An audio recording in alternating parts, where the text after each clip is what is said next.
side of my brain and the right side of my brain are in deep deliberations this morning. Okay. Yes, because I'm some thinking, anatomy going on. No, I'm thinking about. I don't feel safe. Can I land? I'm thinking about choosing a possible potential husband. Okay.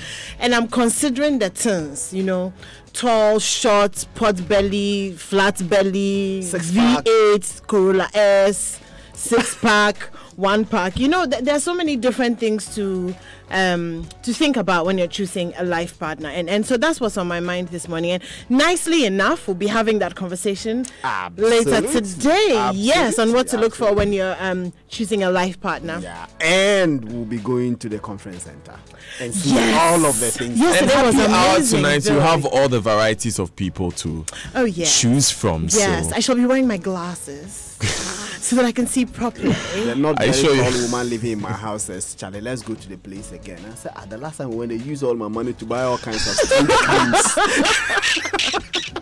Oh, but there are some very interesting stands. Yesterday I had a field day in some of these very exotic and exciting and your money will be well spent. No, this bring her to and it won't be too much alone. It won't be too much money because the things are quite affordable. They are, but let her come to me. I shall take her to the places where you shall ultimately But something anymore? Enjoy. Yes, Daniel. Your ultimate dilemma of how to choose and what to look out for will be answered today on the show when we are having our relationship conversation. Yes. What to look out for when you're choosing a life partner. Yes. All right. Nice. So let's get to the front pages now. Oh yes, right. Okay, so in the Daily Guide. Okay, in the Daily Guide, JH Mensah goes home at 89.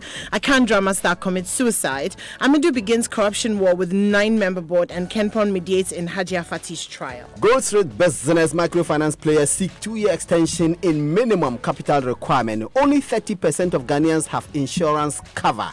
News ship-to-ship bunker zones to guard against piracy. In the Business and Financial Times, demand for loans on the rise, but supply remains a major challenge. New national airline imminent, as according to Minister, upstream investment to increase by $20 billion. Awal announces National Entrepreneurial Fund, and there's a takeout piece on Hassan Tampuli, who's the NPA's chief servant. That's the Business and Financial Times. Yes. I have the Finder newspaper. NHIS broke. CEO seeks oil cash. Increase in VAT taxes to save the scheme. Current $25 per subscriber needs to go up to $100.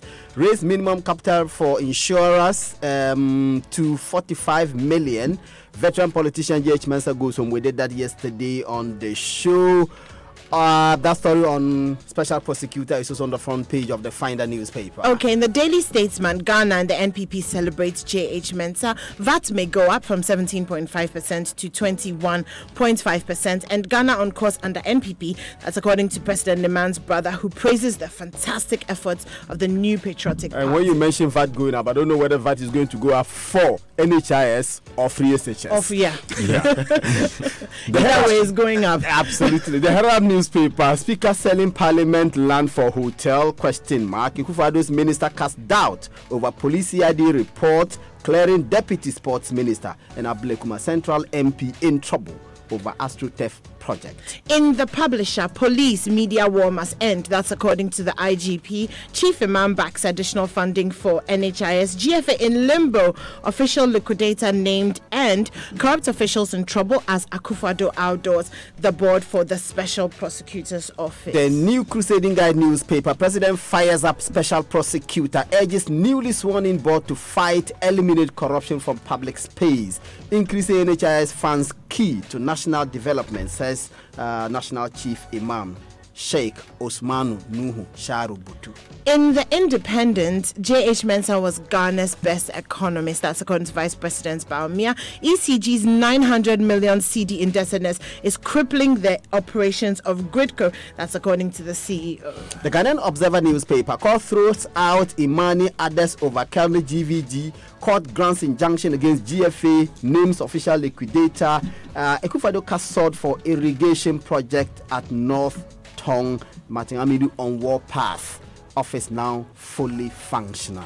And in the Daily Graphic, the GFA story is trending. Also, President integrates Special Prosecutor Board. The MOU on the Kumasi Northern Sector rail line has been signed. And on the back page of the Daily Graphic, we're not going for revenge. That's according to the Croatian coach. And England have overcome challenges of the past. We really are proud of our English boys, aren't we? And that's it for the Daily Graphic. You and who's English boys? Me, myself, and I. The left side of my brain and the right side. I just wanted some clarity. You laid the foundation earlier. Thank you. The weekend today has a very nice picture of some beautifully made up lady. Bridal makeup. Yes, bridal makeup. And we are talking about beauty and bridal fair. Of course. And it's an interesting story on the weekend. Weekend today, cop snatches MPP man's wife. Actually, the weekend today. Okay, I have one more last paper. This is the Ghanaian Times newspaper. Over 600 BXC workers face job loss. Efforts to dissolve Ghana Football Association. We've done this, and the president inaugurating the back page of the Ghanaian Times newspaper.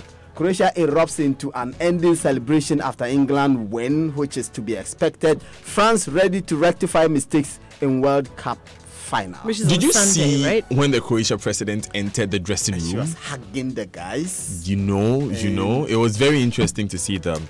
Half-naked Croatian players, being hugged by the female president. Disturbing at a certain level. The benefits of the job. No, benefits to who? The players or the to both, depending on which side of your brain you are using to look at it. Anyone? Good news from Korle Bu. Yes, good news from Korle Bu. Well. Okay, fine. Yes, good news from Korle Bu. So 36 beds have been delivered so far to the hospital. That's the new unit that has been built, and they've ordered accident and emergency. Yes, they've ordered 236 though, but 36 have been delivered. So it's work in progress, like the song, our inspirational song, said this morning. The PRO has said that they need about 500 beds in total, not just for the new unit, but also for the old because unit. Because that new unit is just 70 beds, yes, but to replace the broken down beds in the other departments. Okay. There's also an update on what's happening at that emergency unit. He said the contractors are currently painting the walls, setting up equipment, training staff, and then he also clarified that even though the opening of this emergency will not erase all the problems, at least it will bring some relief to the patients. Now, this story got some traction because of the viral images of people sitting under stairwells and all of that. So it's nice to see that something is being done. It is nice to see that something is being done about it. Yes. My concern is that in the first place, that 70-bed capacity facility that I went to visit, it looked quite painted. There were beds already there. No, when they fixed the roof. No, I'm talking about after they fixed it. In fact, when I went there, they were polishing the floors. Okay, so whilst they were fixing the roof, some of the water was leaking. So they set up a committee. I went there after they fixed the roof. They were polishing the floors. They were polishing the floors. Yeah, but then the committee recommended that they paint the parts that the water had dripped on the walls. Anyway, let's go with health, shall we? And this time around, it has to do with the National Health Insurance Scheme. The scheme, we are being told by the chief executive, Dr. Somalano, is on the verge of collapse. And this is essentially because of funding. And we know that we have been told repeatedly that this is the most ambitious social intervention policy by any government in our national history. And yet this intervention policy, and I have seen other countries in Africa especially send their health managers to come to Ghana to learn how we have implemented our health insurance scheme and to take some learning thereof. Unfortunately, we are being told the scheme is on the verge of collapse, essentially because the funding sources that we use currently are simply insufficient and can't deal with the problems. So Dr. Somalano is making some proposals, and the number of tax measures he is proposing is to increase the NHIS levy, which is a component of the VAT, from 2.5 to 3.5. We know that currently VAT is 15%, NHIS levy is 2.5, making it 17.5. He's saying let's make the health insurance component of it 3.5%, so 1 percentage point increase. That's what I was saying yesterday. We had Dr. Osesibe, who was saying, well, we should rather increase it in favor of free SHS and dedicate that extra 1% so to now free you have SHS. to make a choice between health and education. But what would you do? What would you do, Malik? Well, that's a tough one. That's a difficult one. Yeah. Well, anyway, that's why you're not president. Absolutely. I don't have to make the difficult choices. Yeah, go ahead. You know, but beyond that, he's also saying that we should put a levy on sugar, alcohol, and tobacco. So it's syntax concept of sorts. Absolutely. If we because one of the suggestions he made, and I hosted him on Upfront, was that these are things that contribute to people having health problems: alcohol, sugar, tobacco. So if you put a certain levy on them, you discourage their use because of the health implications their use tend to create, and then you also raise money to help fund the NHIS or the SHS. Absolutely. No, actually, he is making the proposal for NHIS. NHIS. The one making the proposal For NHIS. Yes, so because he says currently the amount of premiums that we pay only is about $25, and he says we need about no one can pay $25 and take care of yourself for the entire year. Yes, when we also know that the people who pay these premiums, if you have children who are below 18 years, all of those children automatically become beneficiaries on what premiums that you have paid. So that's in his view. It's unrealistic. It's not sustainable. Exactly. Speaking of unsustainable, anymore, the GFA in its current state? Yes. Okay. So we know we've been following the story from when Anas, covered, did the whole investigative thing. Sorry. So what's happened is that the commercial division of the Accra High Court has appointed the registrar of companies to take custody of all the assets of the Ghana Football Association. She did that yesterday. Now remember that there was already an injunction, a 10-day interim injunction that the court served on the GFA that expired on June 22nd, 2018. So this one, what it does is it's making sure that all the assets of the GFA remain intact and are not tampered with until the petition to liquidate the GFA is determined. So that's ultimately what we're waiting for. The court has barred the GFA and its officials from engaging in any form of football-related activities, which we know, including the appointment and election of officials, disposing of assets of the GFA, organizing football matches, and all other football-related activities. So that's where we are now. So ultimately, we're waiting for the dissolution. I think what interested me most was the arguments and counter-arguments in court yesterday, because the judge asked the respective lawyers, the lawyers for the state and the lawyers for the GFA to make their argument, and the lawyer for the GFA, Mr. Tadia Sorry, his argument was that this application for injunction is incompetent, and it's incompetent on the basis that it is being brought against the president of the GA or the former president of GFA and not the entire GFA. Okay, fair enough. He also argued that, look, the GFA was set up to manage the activities of the association members and not the football for the public. Okay. Therefore, if the public is unhappy and angry and frustrated, you cannot use that as a basis to come and file an application. You see the challenge here, because the GFA is in charge of the Ghana Black Stars. So that is the challenge. You can take your Black Stars. So you can say, we can't, because no. If we don't go through the GFA, FIFA will not recognize the Black Stars. So, but he says that a group of people formed their association to manage their own activities, and this was his argument. Of course, the argument didn't find favor with the judge. So, what was the counter argument? The counter argument was, and this was Godfred Dami, who was in court, and his case was that the argument of counsel that the application was incompetent is completely not sustained by the law, and he quoted copiously from the law, which says that, look, they were on solid grounds, and of course, he prevailed, and the court ruled for them. Right. Moving on. No, it's Malik. Yes. So moving on. Yes. So Malik, quickly, just take us to the next one quickly. Okay. So let's do the microfinance players seeking 2-year extension in minimum capital requirement. We know that in 2015, the central bank required that microfinance companies should increase their minimum capital from 500,000 to 2 million, and they were given time to do that, which time would have ended June 2018. Okay. Unfortunately, only 30 out of the 319 microfinance companies are able to meet this requirement. Now, what they are doing is to go back to the central bank and say, can you give us 2 more years so that we can raise the funding? Some of the companies are also thinking about measures so that they can meet the capital Which is what the central bank is proposing in the first place. Absolutely. Anyway, anymore. Okay, so my final story is that President Akufo-Addo has finally inaugurated the governing board of the Office of the Special Prosecutor to tackle corruption in the country. So there's a 9-member board, obviously Martin Amidu, Deputy Special Prosecutor Cynthia Lamte, and a lot of other very competent people. The president, and this is what was very interesting for him, was the president said that the Office of the Special Prosecutor should not persecute but prosecute public servants and government functionaries who engage in corrupt practice. And I think that distinction was very, Martin Amidu very said important. He will do exactly that, and he will tackle corruption without looking at political colors. Yes. We need that. Absolutely. We need that. That's absolutely important. So our thoughts and our prayers are with you guys. We really hope that you... Yeah, so that's what I was looking for. There's a rep of the Audit Service, that's the Auditor General, the Auditor General's Department, I should say. Yeah. And then there's also a rep from the CID and YOCO. Yes. And the Financial Intelligence Center. So there's SHRAJ here, there's National Security here, there's Anti-Corruption Coalition. Oh, the Nofori Kwafu is here.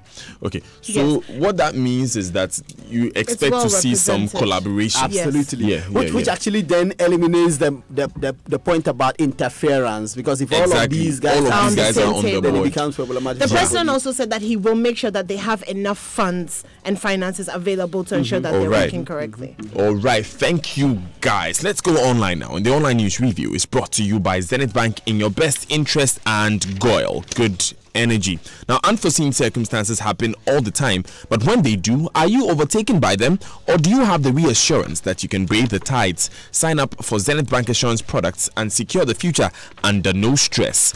Enjoy a secure future by calling Zenith Bank today on 0302-680-884 for insurance packages that will conveniently cater to all your insurance needs. Zenith Bank, in your best interest. Now, Ghana's #1 indigenous oil marketing company, GOIL, gives you innovation that takes you further. The new GOIL Super Synthetic 5W20 and 5W30 lubes. These are expertly crafted lubricants that work excellently with all modern petrol and diesel engines by providing superior cleaning and protection, reducing fuel consumption and prolonging oil change intervals, and enhanced engine performance. The name is GOIL Super Synthetic 5W20 and 5W30 lubes. Engineering innovation for your vehicle has arrived and is available at all over 330 GOIL filling stations. GOIL, good energy. The online review begins with myjoyonline.com. MTN to commission 40-bed maternity block at Tema General Hospital. Good news. EC Chief Accountant returns 76,402 Ghana cedis more than he was instructed to pay back. Interesting one here. So he was asked to pay back a sum of money, and he returned 76,000 cedis more than that. So maybe he's given a little bonus there. He actually said that in the statement that his lawyers issued on his behalf, that apart from the 360,000 that the committee said he had, there was some other 76,000 he was keeping. So when he returned everything. So you can go on myjoyonline.com, you get all the details of that one. Go and burn the sea. Obri Bwahin fires critics. Nana Obri Bwahin, Deputy General Secretary of the NPP. Heartbreak for farmers as outbreak of strange disease destroys hundreds of share trees. You know, share cultivation is like the mainstay of the three northern regions. Maybe we need to get some more information on this. Yeah, definitely. Yeah, we need to get some more information. Expect more of this on the show.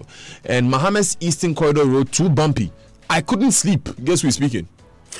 Of course, it has to be the president. Hey, president, the one who was accused of sleeping. So okay.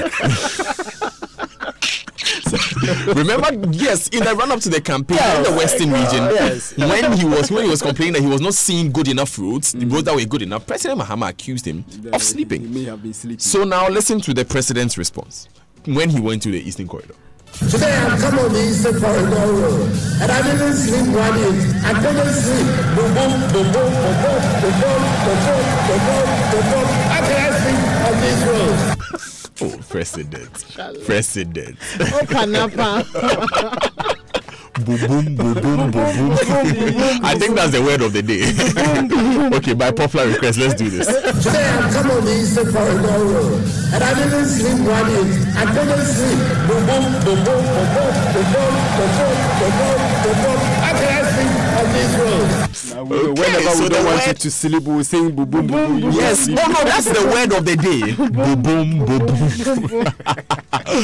Okay, go on myshowline.com for that sound and other interesting stories. Now, the BBC says, World Cup 2018, Kenya outrage at MP strip. Now, 20 members of parliament traveled to watch the World Cup at the taxpayers' expense in Kenya. They were watching 4 games, including the final, in a 2-week trip to Russia, estimated to be costing hundreds of thousands of US dollars. The MPs caught the attention of Kenyans when they posted selfies in a stadium. Sports Minister Rashid Echesa told the BBC he had only authorized 6 MPs to travel to help understand how to organize such big events. Charlie, the way we justify some of these things. I know, right? No. So Kenyan MPs went to spend hundreds of thousands of dollars to watch the World Cup so that they learn how to organize big events. And then they took selfies and put it on. We have spent money in this country to send people to go and facilitate sister relations in this country here in Ghana. Charlie, it's a very boom moment. Okay, so on this note, we would go for the BBC News, but before that, you know what I'm going to play, right? Today I've come on the Eastern Corridor Road and I didn't sleep 1 inch. I couldn't sleep. How can I sleep on these roads?